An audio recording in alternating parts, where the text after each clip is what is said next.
Chapter 1. Leo Rotherham gripped the lap belt securing him to the creaky plastic seat. He'd known that the trip from Nairobi to the furthest corner of Moshi was going to be tiresome, but he was so exhausted it was an effort to even sit upright. The pothole-laden two-tire track they'd been winding along for the last few hours really didn't help matters either, nor did the fact that he'd finished his water and the driver sitting next to him had such awful body odour he feared his olfactory nerves had been permanently damaged. He glanced out of the window, which, despite the intense heat, was wound up. The dust, he'd soon found out, was intolerable and swept in sharp gusts through the smallest crack. "We're nearly there, Dr. Leo," the driver said. "Great," he replied. He was treated to a gappy grin. Why the driver, Salim, had so few teeth, Leo didn't know. He was only a young man, perhaps early 20s, yet he had hardly any enamel. He also had bright pink gums and plump lips that were thick and dark. Leo licked his own dry lips and held on as the jeep jolted through a particularly nasty hole. It was so deep it made the vehicle squeak and creak in complaint, and his behind left the seat for a moment before crashing back down. "The mountain is there," Salim said, pointing at Kilimanjaro looming in the distance. He didn't seem to notice the rough ride. "It is in Tanzania, but we are blessed with the view." Yes, beautiful." And it was. But Salim wafting his arm around had increased the pungent smell in the enclosed space. Leo shut his eyes and held in a cough. He'd admire the stunning mountain later, when he was in the open air and not peering at it through a windscreen splattered with mud and bugs. He'd never thought voluntary work for the charity Medics on Hand would be an easy task. Never once convinced himself it would be glamorous or sophisticated, but he'd hoped he'd be able to breathe. Surely that was a basic right. "The hospital is very excited that I bring you today." Salim steered around a deep pit in the track that would have taken out the suspension. "Good. I'm glad. Are we nearly there?" Leo narrowly missed whacking his head on the window as the vehicle lurched. "Yes, we're nearly there. Very nearly there." Leo heaved a sigh of relief. Nearly 200 miles in a 20-year-old jeep through scrubland and along dirt roads lined with prickly trees, hiding goodness only knew what creatures, was about all he could take, especially after a 12-hour flight from London. London. Boy, that felt like a long time ago. His mock Tudor semi in Brixton already seemed a thing of the past. The room still held all of his furniture, but the kitchen cupboards were empty, and a gardener had been paid to keep a check on the lawn and shrubs. Seeing it again in a month's time felt like a long way off. "Your room is ready for you at the hospital," Salim said. "I myself painted the walls last week." "That was very kind of you," Leo said. "Not kind. Necessary." Salim studied Leo and pulled a face. "They were covered in mess. We didn't want our new doctor to have to sleep in such a place. Now it is bright and shiny and waiting for you. Clean covers on the bed too. Sister Afua organized that." Salim sighed. "She is so good to everyone and beautiful too." Leo smiled, sensing the youngster's love for the head nurse who he'd heard great things about from the guys at the charity headquarters. "You will like her. A lot." Salim nodded enthusiastically. "You have a wife, yes?" No, I don't." Leo held up his left hand, showing his empty ring finger. "No wife." "Oh," Salim frowned. "Girlfriend, then?" "Nope, no girlfriend." Salim continued to sport a worried expression. "Sister Afua is someone I love very much. She is very special to me." "Sounds as if she does wonderful work with the local people," Leo replied. "She does, yes, and I love her for that, and," Salim patted his chest, "I love her in here. In my heart, in my soul." "Well, I'm pleased for you. Love is very precious, and when you find it, you should hold on to it tight and not let go." Apparently satisfied that the new doctor wasn't about to steal Sister Afua from him, at least not straight away, Salim smiled once again and continued on the dusty journey. Leo stared straight ahead. There'd never been a woman in his life. He just wasn't wired that way. He'd flirted, sure, and certainly he'd been flirted with nurses, patients, and other doctors. But he'd never fallen for a girl, never even got further than a quick kiss and a grope at a teen disco years ago. He'd finally admitted to himself and his parents in the second year of medical school that he was gay, and the relief had been enormous, especially when he'd sparked a relationship with another doctor, Hans, and they'd moved in together. 5 blissful years of companionship, love, and understanding had all come crashing down 18 months ago. Hans had felt the tug of home, Germany, and the tug of another lover. The split had been full of tension. There had been finances to sort out after such a long time living together, and also the painful matter of dividing friends. Leo had done pretty well on the whole, buying Hans out of his portion of their home, the mock Tudor, and keeping the local friends for himself. But still, 18 months later he needed more, which is why he was trundling along a track in one of the most dangerous regions of Kenya, with his official charity medical documents in his bag and a gut full of nerves. "Ah, it is here. Look, the village." Salim pointed ahead, catching his hand on a strange raggy doll hanging from his rearview mirror. Leo peered forward. Out of the heat haze and the swirls of dust clouds, he could see a settlement. Huts with dark straw roofs, makeshift pens for animals, and rows of crops that appeared thirsty and wilting. "Kagaha Burta," Salim said. "It means mountain feet.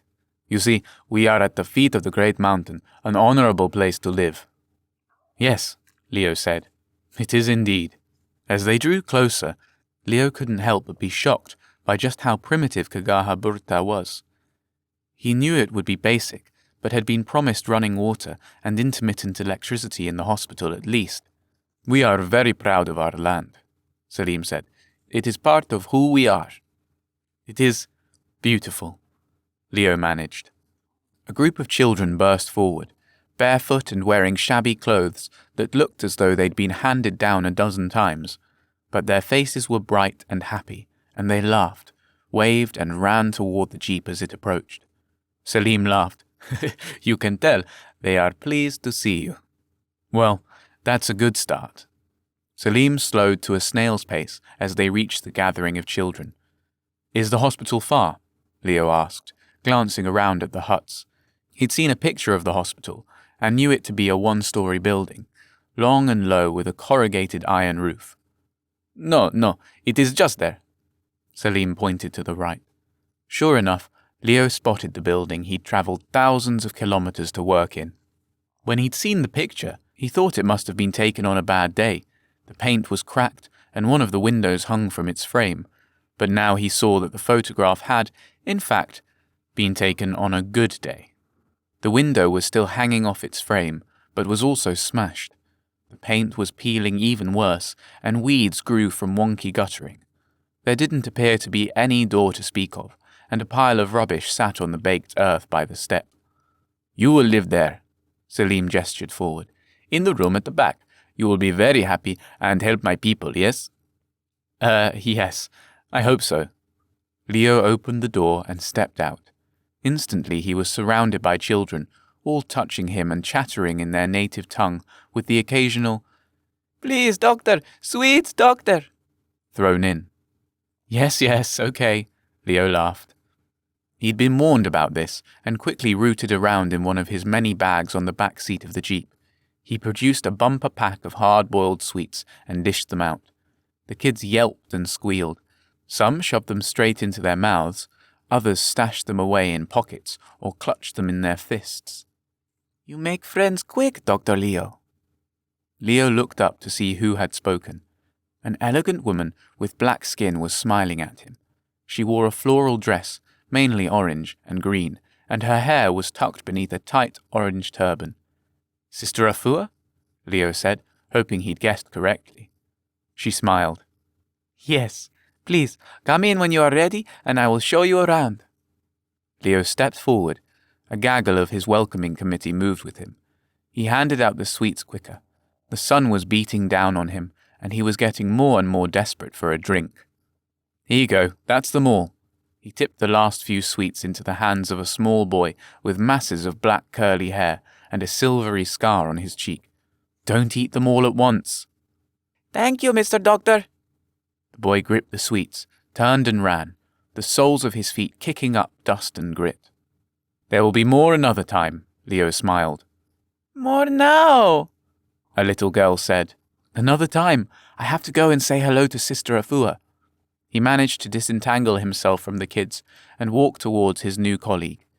A mother goat scooted in front of him bleating, her youngster close behind.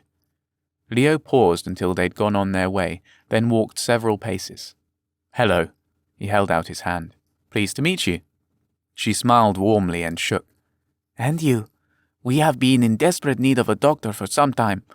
My staff and I do our best, but it is hard when there is much sickness and few supplies. I have brought a good stock of medication, Leo said, following her through the entrance of the hospital, and I can order more, though it may take some time to be delivered. Oh, that is good to hear. She turned into what seemed to be a small office-type room, then reached for a kettle. This boiled some time ago, and now the electricity is off, but would you like some tea? Though it won't be hot. As long as it's wet, that would be great. She nodded and set to adding leaves to a strainer. Please, sit. I'm sure you are weary after your long drive from Nairobi. Yes, it's a fair distance with the roads as they are. Leo stopped himself. He thought about adding that they weren't really roads, not for the last hour or so anyway, just tracks that appeared seldom used. Spending money on roads is the last thing my country can afford. She passed him a chipped mug that held pale brown liquid. I agree. We must invest in the health, in contraception, in vaccinations, and then we can have the luxury of smooth rides from one place to another. Leo took a sip of the slightly aniseed-flavoured tea. It wasn't completely unpleasant, and it did make his throat feel better. Hopefully, I can play a positive role in making that happen here, at least for the next month. He'd clearly said the right thing, because Sister Afua sat, crossed her legs, and nodded. I hope you are right. I also hope we don't scare you away before your time. We are very primitive in our facilities, and I'm afraid how we live. It is not by choice, but out of necessity, though I hope you'll find we make up for it in hospitality. Leo smiled, trying to reassure her. I know what to expect. No supermarket, no coffee shop to read the papers on a Sunday morning? Leo raised his eyebrows. It sounded to him like Sister Afua had experienced those things. She must have guessed what he was thinking, because she grinned and her chocolate-brown eyes sparkled. I trained in the capital. For 6 years I worked there, and then I wanted to come home, help my people. She touched her chest. It is where my heart belongs. You grew up here? Yes. We were lucky back then. We had a full-time teacher, a Scottish woman who came at the right time to help me and my friends learn to read. Reading was a gift, and meant that nursing college was a possibility. Wow, that's great. And is there anyone teaching the village children at the moment? We have Malik. Her expression softened. Leo could tell that Malik was someone she was fond of. He too went to the city. He learned to be a nurse, and he helps me here. He also works in the small school, teaching in the evening or when he finds a quiet moment. But he prioritizes the hospital. It is the way it is. Life and death must come first over learning the alphabet and numbers. Sounds like he is a very busy man. He is. You will meet him soon. Sister Afua! Sister Afua! A loud, panicked voice rang toward the small room. Sister Afua leaped to her feet, her smile dropped, and she rushed to the door. Quickly! Come quickly! The person called. Sister Afua turned with her hand on the doorframe. Please, doctor, follow me. Leo set his tea aside and raced after the head nurse. They banged down a corridor and into a small ward with slim metal beds pressed against the sides. It is Gyasi. He cannot breathe. Leo saw that the voice came from another nurse. She had a long dark plait hanging down her back and wore a navy dress. She gestured to a small child who was sitting up on a bed, skinny ribs heaving with the effort of drawing in oxygen, and his eyes wide and frightened. Next to him sat a woman, his mother, Leo guessed. She was crying, large tears sliding down her silky cheeks, and her ratty hair stuck up every which way. Do we have any of his medication left? Sister Afua asked the other nurse, reaching into her pocket for keys. No, I don't think so. We used the last when he came in before. Can I borrow your stethoscope? Leo asked. He'd bet his last pound the child was having an asthma attack, but he needed to listen to his chest. Yes, of course, here. The nurse with the long plait unwound one from her neck, then passed it to Leo. Quickly, Leo breathed on the end to warm it, out of habit, then sat on the edge of the small bed. He smiled at the mother and at the child. He could hear the wheeze already. Listening to the child's chest would just let him know how severe the bronchospasm was. I'm just going to press this on you, he said. The child didn't answer. Didn't even acknowledge Leo. His concentration was entirely on breathing. The familiar hiss and squeak of asthma told Leo what he needed to know. He needs Ventolin, Sister Afua. Do you have any? No, we have run out. She pressed her hand to her temple. I knew this would happen. It is not something we need much of, the other nurse added. Only Gyasi gets this. No one else sings with their lungs. It's okay, Leo said. I brought some asthma medication. It's in the jeep. Has Salim unpacked the supplies yet? I'll go and check. Sister Afua raced off.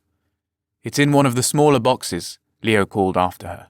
He then rested his hands over the mother's arms. It will be okay. I can treat him. She nodded, though tears still streamed down her face. Is this the box you need? Leo turned at the sound of a new, deep voice. Standing before him was the most beautiful man he'd ever seen. He was tall, with clipped black hair and a wide, strong face.